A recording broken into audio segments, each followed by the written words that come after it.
The Roman Empire, over the course of nearly 1,500 years, witnessed the rule of close to 300 emperors, some competent and just, others incompetent and deranged.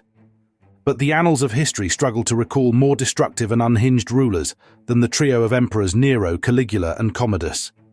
Each combined volatile cruelty with self-aggrandizing delusions of godhood to destabilize the very foundations Roman society rested upon. Though separated by decades and centuries, these three emperors inflicted damage upon Rome through their unpredictable savagery and vain excesses unmatched until the very fall of Rome itself. Our tragic story begins with Nero, fifth emperor of the dynasty, founded by Augustus after the civil wars which had left the old Roman Republic in ruins. Nero came to power in 54 AD at the mere age of 16, after his mother Agrippina the Younger engineered the assassination of her husband, Nero's adopted father, Emperor Claudius. In the early days of his reign, Nero allowed his advisors to guide policy while he pursued his passions for music, poetry, art, and the pleasures of the flesh. For the first 5 years, known as the Quinquennium Neronis, the empire saw stability and positive reforms. Yet behind the scenes, intrigues swirled, and Agrippina competed with Nero's advisors for influence over the boy emperor. Fearing his position, Nero had his overbearing mother killed in 59 AD after several foiled attempts. With his mother gone, Nero cast off all restraint. He drained the Roman treasury with extravagant construction projects like the Domus Aurea, a sprawling 300-acre palace complex containing gold-leafed ceilings, ornamental lakes, and lush gardens, and bribes to buy off the Praetorian Guard and Senate. As funds ran dry, Nero increased taxes beyond what the populace could bear.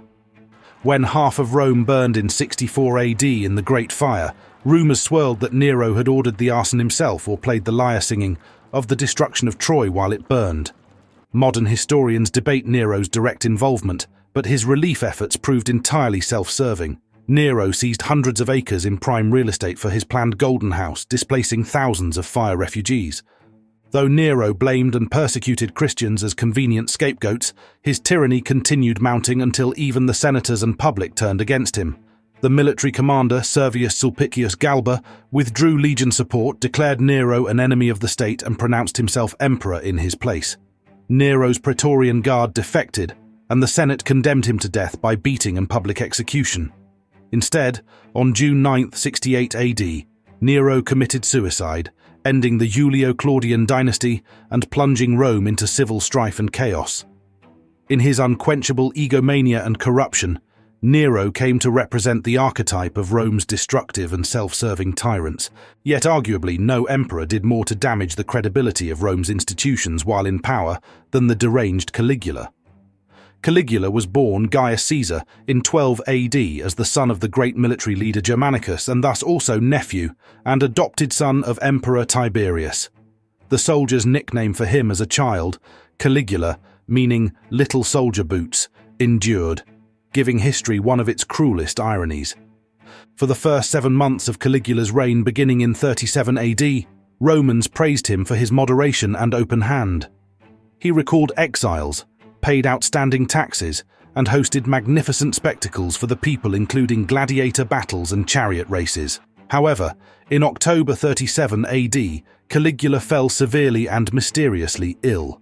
Whether encephalitis, epilepsy, hypothyroidism, or mental breakdown, he emerged a completely different man, unstable, angry, and paranoid. He became convinced that he was a living god and the embodiment of rulers like Zeus, Apollo, Venus, and even Diana and Hercules. He appeared in public dressed in silks, ribbons, and women's shoes, and demanded outrageous titles and enormous erect statues of himself for worship. At the same time, Caligula became increasingly cruel and capricious. He restored the oppressive treason law and embarked on an extensive series of political purges, killings, and wealth confiscations. His sexual escapades became legendary. He was said to have committed incest with all 3 of his sisters and turned the palace into a veritable den of orgies and unlawful sex.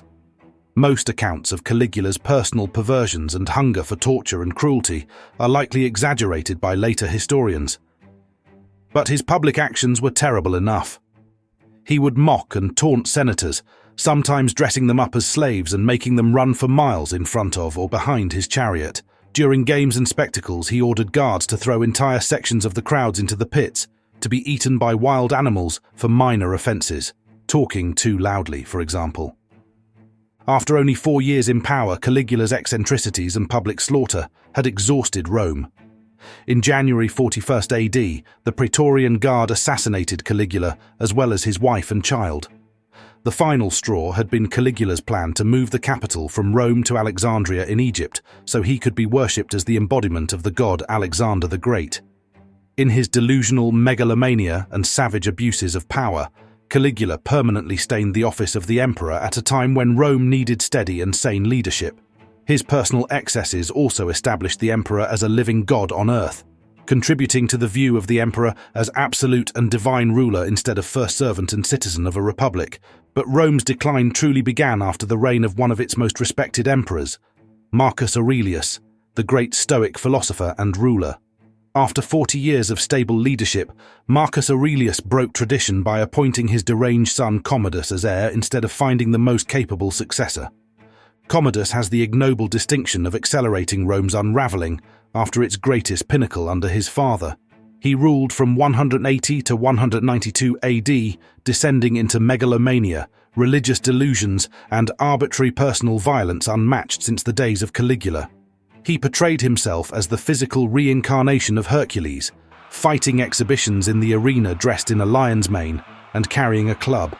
Meanwhile, he entrusted most decision-making to a clique of favourites and lovers while the administration of Rome fell into chaos. He renamed everything in sight after himself, including Rome itself, months of the year, and legions and cities across the empire. He extorted senators for money and lands to fund his extravagant games and ego projects. Those who dared cross him would find themselves stripped of assets and sentenced to forced suicide or execution as enemies of the state. In 192 AD, Rome had finally had enough. After unsuccessfully attempting to poison him, Commodus's wrestling partner Narcissus finally strangled Commodus in his bath. His death sparked civil war as ambitious generals vied for power, further dividing Rome and accelerating its downward spiral.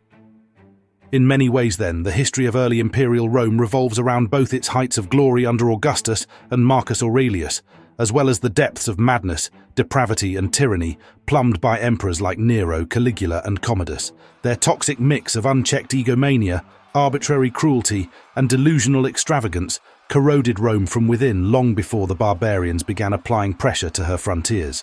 With the office of emperor now viewed as the absolute power of a living god rather than servant leader of Rome and her people, even capable rulers struggled with coups and countering the precedents these rulers had so flamboyantly set. It is no wonder then that the fires lit by Rome's most notorious emperors eventually grew into the conflagration that consumed Rome's empire, and with it, the last vestiges of her ancient republican foundations.